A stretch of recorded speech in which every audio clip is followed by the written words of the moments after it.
At my sister Jessica's engagement party at the Riverside Country Club, she grabbed the photographer's arm and pointed directly at me, laughing as she said, "Oh no, Sarah can't be in the family photos. She'll ruin the aesthetic for my Instagram." Then she leaned in close, her voice dropping to a cruel whisper. "Maybe you should wait by the car until we're done. You know how cameras add 10 pounds and you don't need any help with that." What she didn't know was that I now owned the most exclusive fitness studio in Phoenix, and half her influencer friends were secretly my clients, desperate to achieve the transformation I had already mastered. Before we jump back in, tell us where you're tuning in from, and if this story touches you, make sure you're subscribed, because tomorrow, I've saved something extra special for you. I'm Sarah Mitchell, 27 years old, and standing on the pristine golf course terrace of the Riverside Country Club in Scottsdale, Arizona, watching my family pose for what felt like the 100th photo of the evening. The desert sun was setting behind the manicured greens, casting everything in that golden light that makes Phoenix sunsets famous. But all I could focus on was the familiar ache in my chest as I stood 20 feet away from my own family's celebration. The photographer, a thin woman with perfectly straightened hair and the kind of effortless confidence that comes from never being told you don't belong, was directing everyone into position. My mother, Patricia Mitchell, smoothed her designer dress and adjusted her statement jewelry, the kind that screams expensive without being vulgar. She'd been planning this moment for months, ever since Jessica announced her engagement to Brad, an investment banker whose family owned half of North Scottsdale. This wasn't just an engagement party. It was a social media event, carefully orchestrated to showcase the Mitchell family's success and picture-perfect harmony. My father, Robert Mitchell, stood tall in his tailored suit, the same authoritative posture he used in boardrooms when negotiating million-dollar real estate deals. His company, Mitchell Development, had shaped Phoenix's skyline, and he carried himself like a man who owned the desert itself. Even at family gatherings, he radiated that corporate energy, constantly checking his phone and treating every conversation like a business meeting. Tonight was no different, except the business was showcasing his family's image to their social circle. Kevin, my younger brother, fidgeted with his tie, his former high school football physique now softened by years of desk jobs and happy-hour networking events. He still talked about his glory days on the field, but the athletic confidence had been replaced by something more desperate, a constant need to prove he was still the golden boy everyone remembered. He worked for Dad's company now, learning the family business, though his real talent seemed to be expensive dinners and weekend golf tournaments. And then there was Jessica, the crown jewel of the Mitchell family, radiant in a dress that probably cost more than most people's monthly rent. At 25, she had built a fitness and lifestyle brand on Instagram with 50,000 followers who hung on her every workout video and smoothie recipe. Her engagement to Brad wasn't just a personal milestone, it was content gold, a fairy tale romance that would generate months of sponsored posts and brand partnerships. She moved through the world with the confidence of someone who had never been told no, never been made to feel less than perfect. The photographer raised her camera, and Jessica immediately shifted into her practiced pose, the slight angle that made her waist look impossibly small, the soft smile that had launched 1,000 sponsored posts. My mother and father flanked her, beaming with pride, while Kevin stood slightly behind, trying to find his best angle. They looked like something out of a luxury resort brochure, the kind of family that made other people scroll through social media feeling inadequate about their own lives. That's when Jessica noticed me standing at the edge of the terrace, holding my small clutch purse and trying to blend into the shadows cast by the towering palm trees. Her face shifted almost imperceptibly, the practiced smile faltering for just a moment before hardening into something else entirely. She raised her hand, the gesture causing everyone to pause mid-pose, and called out to the photographer in a voice loud enough for nearby guests to hear. "Oh, we need to wait just a second," she announced, her tone bright and cheerful, the same voice she used in her workout videos when encouraging her followers to push through difficult exercises. "Sarah, my sister, is still in the shot. Could you move a little further back? Maybe behind those pillars over there?" She gestured toward the far end of the terrace, where the architectural columns would effectively hide me from view entirely. The photographer looked confused, glancing between Jessica and me, clearly unsure why someone would need to move further away from a family photo. A few guests nearby turned to look, their expressions a mixture of curiosity, and secondhand embarrassment. I felt heat rise to my cheeks, that familiar burning sensation that had followed me through years of family gatherings, school events, and social situations where my presence was tolerated rather than welcomed. My mother's laugh tinkled like wind chimes, light and musical, and completely devoid of warmth. "Oh, you know how it is," she said to the photographer, her voice carrying that particular tone she used when explaining something she found slightly distasteful. "Sarah's going through a phase right now. She's just not quite photo-ready for this kind of event. We want these pictures to be perfect for Jessica's special day." A phase. As if my entire existence was a temporary inconvenience that would eventually resolve itself, if everyone just waited patiently enough. As if the body I lived in every day was something that could be dismissed as easily as an unfortunate haircut or a poor fashion choice. The words hit me like a physical blow, but I kept my expression neutral, a skill I had perfected over years of similar moments. The photographer nodded awkwardly and began adjusting her camera settings, clearly uncomfortable with the family dynamics playing out in front of her, but professional enough not to comment. She'd probably photographed dozens of wealthy Scottsdale families, witnessed countless moments of casual cruelty disguised as loving concern. This was just another day at the office for her, another perfect family with their own private dysfunctions. Preparing and narrating this story took us a lot of time, so if you are enjoying it, subscribe to our channel. It means a lot to us. Now back to the story. That's when Jessica approached me, her heels clicking against the stone terrace with sharp, precise steps. Up close, her makeup was flawless, each contour line perfectly blended, her lips glossed to camera-ready perfection. She had always been beautiful, even as children, but now her beauty felt weaponized, carefully crafted, and strategically deployed. She placed a manicured hand on my arm, the gesture appearing affectionate to anyone watching from a distance. "Sarah, honey," she said, her voice dropping to that familiar whisper that had delivered countless cutting remarks over the years. "Maybe you should wait by the car until we're done with photos. You know how cameras add 10 pounds, and you really don't need any help with that right now." She paused, her smile never wavering, her Instagram-perfect facade never cracking. "Besides, I'm sure you understand.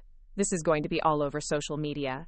Brad's family follows my account, and I need everything to look absolutely perfect." The words landed with surgical precision, each one calculated to cause maximum damage while maintaining plausible deniability. To anyone watching, Jessica looked like a caring sister having a private conversation. Only I could hear the venom beneath her sweet tone. Only I could see the coldness in her eyes that never quite reached her practiced smile. I looked past her at my family, still posed and waiting for me to remove myself from their perfect tableau. My father was checking his phone again, probably reviewing emails about his latest development project. My mother was touching up her lipstick, using her phone's camera as a mirror. Kevin was talking to Brad about something golf-related, their voices carrying across the terrace in the easy, confident tones of men who had never questioned their right to take up space in the world. None of them looked at me. None of them seemed to notice or care about the conversation happening between Jessica and me. To them, I was already invisible, already erased from the evening's narrative. My absence would be easier than my presence, cleaner than having to explain or make excuses, or find flattering angles that might minimize what they saw as my fundamental flaw. Standing there in the golden Arizona sunset, surrounded by the low murmur of celebration and the clink of champagne glasses, I felt the familiar weight of invisibility settling over me like a heavy blanket. This wasn't new. This was the role I had played in the Mitchell family for as long as I could remember.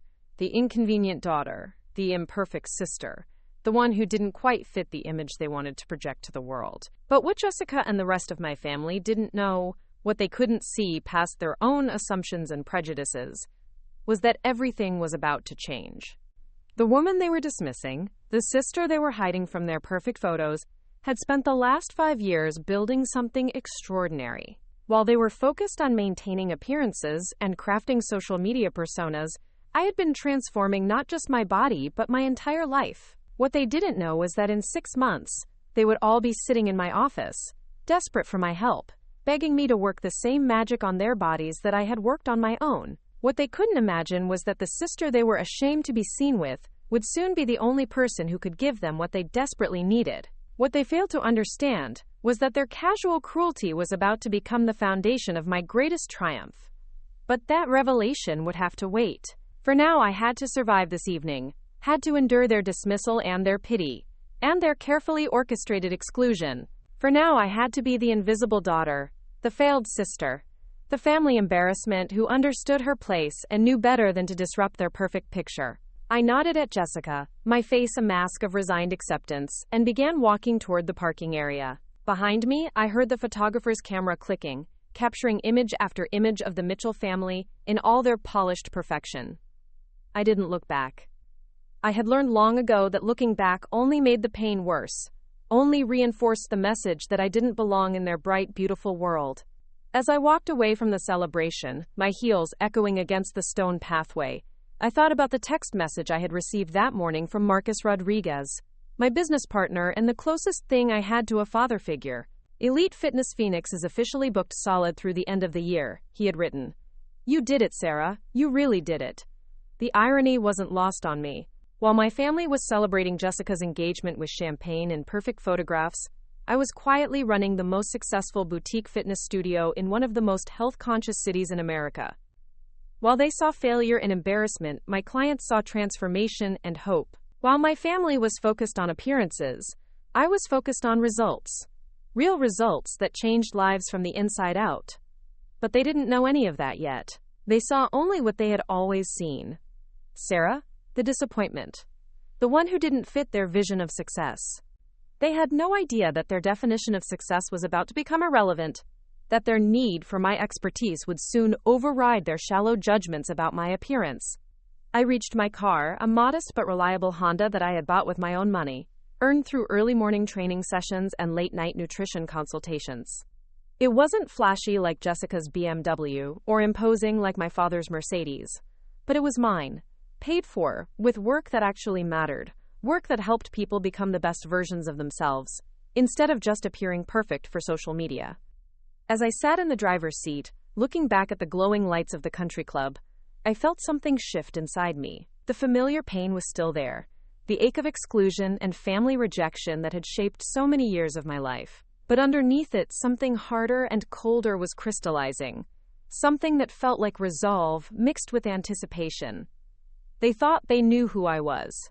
They thought they understood my place in their perfectly curated world. But they were about to learn that appearances could be deceiving, that the sister they had dismissed and hidden and treated as invisible had become someone they couldn't afford to ignore. The game was about to change, and for the first time in my life, I held all the cards. They just didn't know it yet. The drive from Scottsdale back to my apartment in Tempe usually took 25 minutes, but tonight I took the long way, winding through the quiet residential streets of Phoenix, as the desert air cooled and the city lights began to twinkle against the darkening sky. I needed the extra time to decompress, to let the familiar sting of family rejection fade into something more manageable. The radio played softly, some indie rock station that reminded me of my college days at Arizona State, when everything seemed possible and the future felt like a blank canvas waiting to be painted. My phone buzzed against the passenger seat, and I glanced at the screen to see a text from Alex Rivera, my business partner and closest friend. How was the family torture session? She had written, followed by 3 eye-roll emojis. Alex had been hearing about Mitchell family dynamics for 3 years now, ever since we had met at a fitness industry conference in Las Vegas and bonded over our shared experiences of proving doubters wrong. She understood the unique pain of family members who couldn't see past their own limitations to recognize your success. I voice texted back while stopped at a red light. Same as always. I'm officially banned from family photos now, but guess what? We just got 3 new celebrity clients this week. 2 NBA wives and a morning show host. Karma's a beautiful thing. The light turned green, and I continued driving through the familiar neighborhoods that had become my home, past the college bars and late-night diners that catered to ASU students, past the small gyms and yoga studios that dotted the area like beacons of health in a fast-food desert. What my family didn't understand, what they couldn't see past their own shallow definitions of success and worth, was that while they were busy crafting Instagram posts and attending charity galas, I had been quietly building an empire. Not the kind of empire my father would recognize, with towering glass buildings and corporate hierarchies, but something more personal and infinitely more meaningful. I had built a business that changed lives, that took people from their lowest points and helped them discover strength they never knew they possessed. Elite Fitness Phoenix wasn't just another gym with rows of treadmills and weight machines. It was a sanctuary, a place where transformation happened from the inside out. The studio occupied a converted warehouse in central Phoenix, strategically located between the affluent neighborhoods of Paradise Valley and the artistic community of Roosevelt Row. The location was perfect because it attracted clients from both worlds, successful professionals who could afford premium services, and creative types who valued authenticity and genuine results over flashy marketing. The building itself was a testament to what could be accomplished with vision and determination. When Alex and I first toured the space 2 years ago, it was a crumbling automotive repair shop with oil stains on the concrete floors and broken windows that let in more dust than light. The previous owner was desperate to sell, and we got it for a fraction of what similar properties were going for in trendier neighborhoods. But I saw past the grime and neglect, past the obvious flaws that scared away other potential buyers. I saw potential. We spent 6 months renovating, doing much of the work ourselves to save money and ensure every detail met our exacting standards. Alex handled the business side, securing permits and negotiating with contractors, while I focused on the design and equipment selection. Every piece of equipment was carefully chosen for both functionality and aesthetics. The weight room featured state-of-the-art machines from Germany, their sleek chrome and black surfaces reflecting the natural light that streamed through the skylights we had installed. The cardio area overlooked a Zen garden that I had designed and planted myself, complete with native desert plants, and a small water feature that created a sense of tranquility even during the most intense workouts. The group fitness studios were my pride and joy, with spring-loaded floors that protected joints during high-impact classes and sound systems that made every playlist feel like a personal concert. The yoga room had heated floors and adjustable lighting that could shift from energizing brightness for morning classes to warm, calming tones for evening sessions. Every detail was intentional, every choice made with our client's experience in mind. But the physical space, impressive as it was only part of what made Elite Fitness Phoenix special. The real magic happened in the relationships we built with our clients, the trust they placed in us to guide them through their own transformations. These weren't people who were looking for a quick fix or a trendy workout routine. They were individuals who had struggled with their health and fitness for years, who had tried every diet and exercise program on the market without lasting results. They came to us as a last resort, desperate and often hopeless, carrying years of failed attempts and broken promises to themselves. My specialty was working with clients who had significant weight to lose, people whose relationships with food and exercise had become complicated by years of shame and disappointment. I understood their struggle in a way that most trainers couldn't, because I had lived it myself. I knew what it felt like to avoid mirrors, to dread shopping for clothes, to feel invisible in social situations. I knew the specific pain of family members who treated your body like a personal failing, a reflection of weakness or lack of discipline.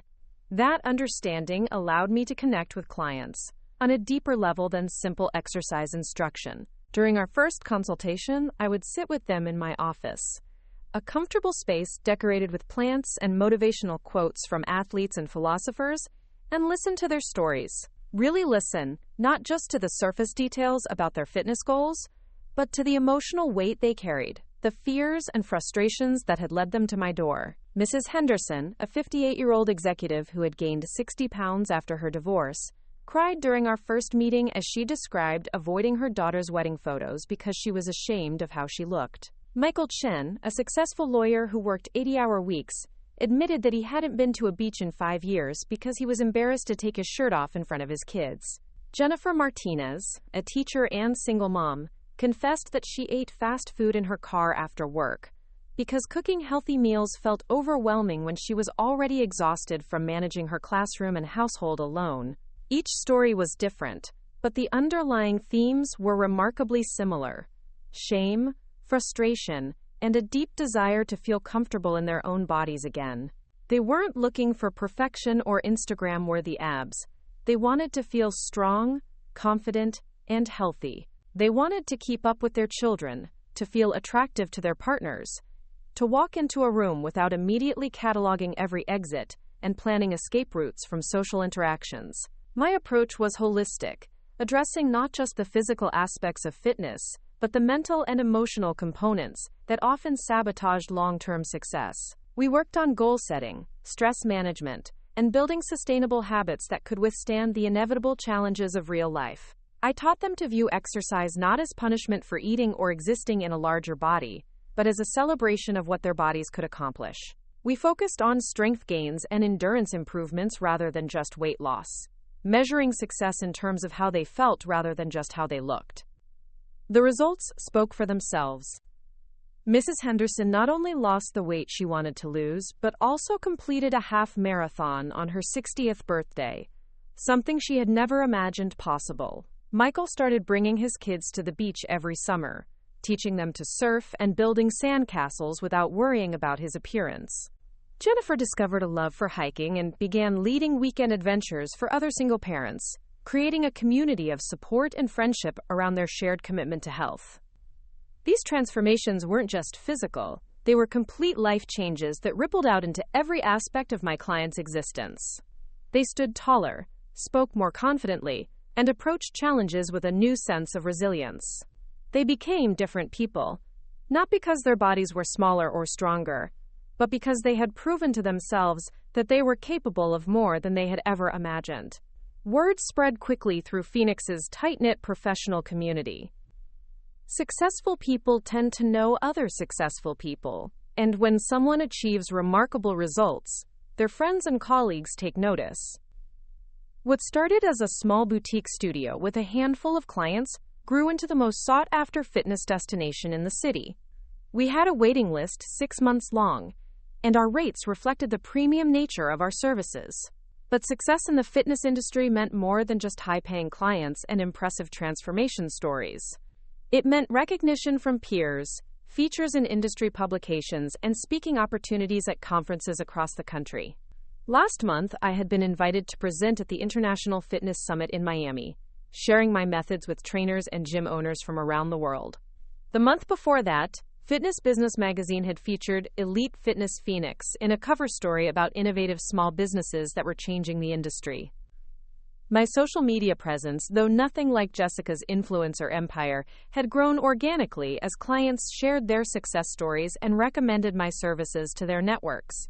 I didn't post workout selfies or sponsored content for supplement companies.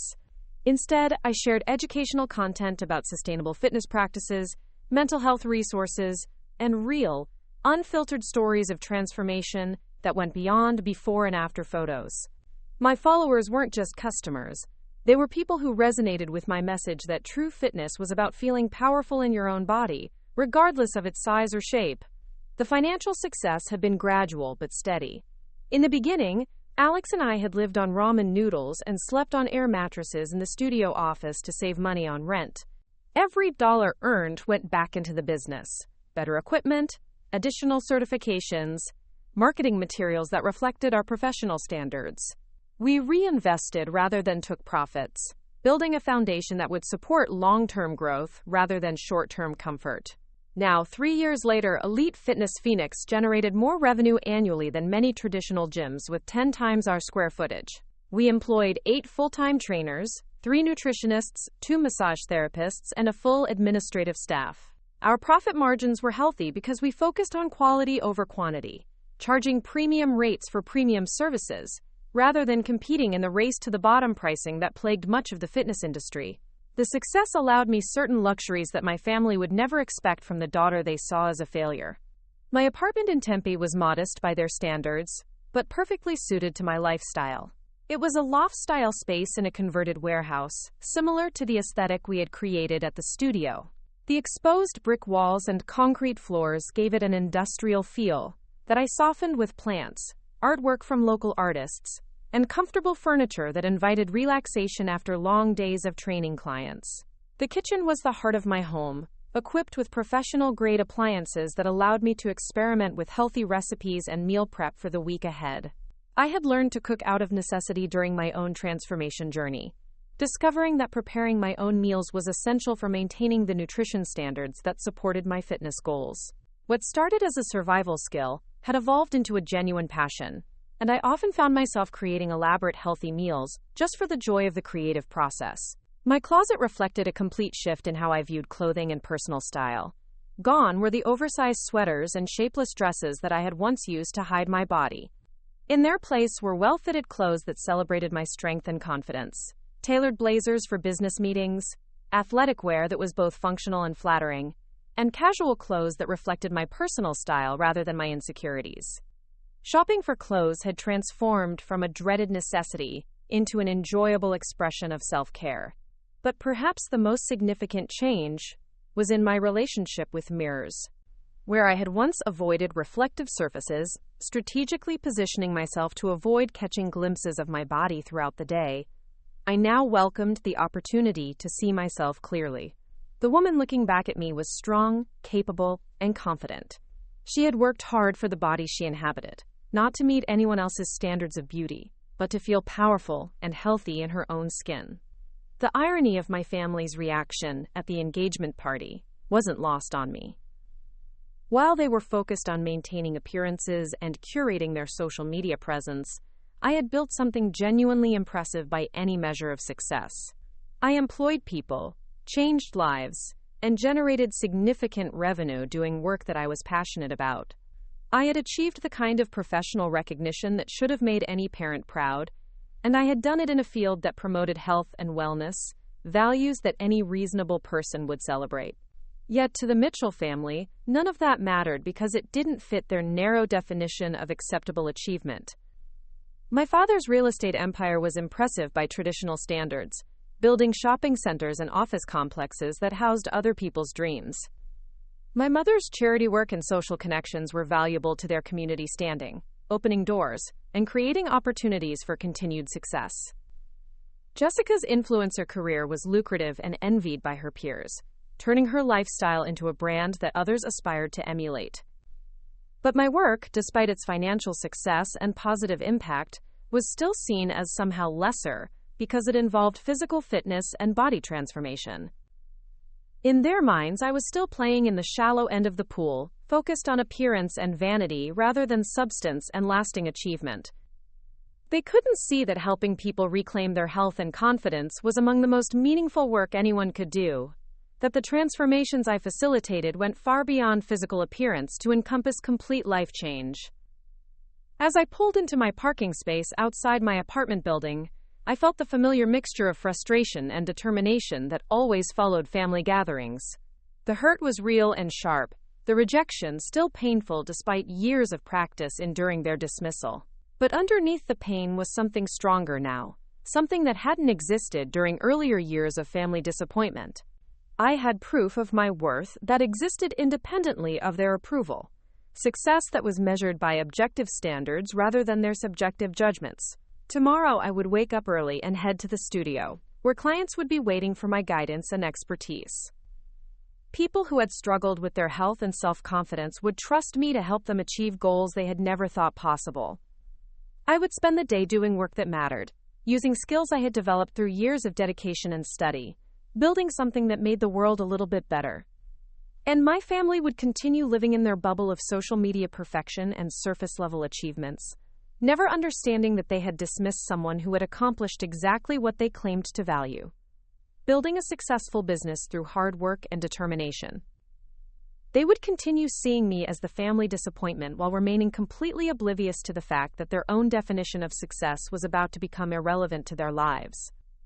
Because in 6 months, when Jessica's wedding preparations reached their final stages, when the pressure to look perfect in front of Brad's successful family reached its peak, when their own aging bodies and sedentary lifestyles began to catch up with their vanity and social media personas, they would need exactly what I had spent 5 years learning to provide. They would need transformation, real transformation that went beyond filters and flattering angles to encompass genuine health and fitness. And when that moment came, when their desperate need for my expertise overrode their shallow judgments about my worth. The power dynamic that had defined our family relationships for my entire life would finally shift in my favor. The sister they had hidden from photos would become the only person who could give them what they desperately wanted. The daughter they had dismissed as a failure would hold the key to their own success, but they didn't know that yet. For now, they were still living in their carefully constructed world of appearances and assumptions, still confident in their superiority and my inadequacy. For now, I had to be patient and continue building my empire in the shadows, preparing for the moment when shadows would give way to spotlight, when their need would become my leverage, when the family that had never believed in me would finally understand exactly who I had become.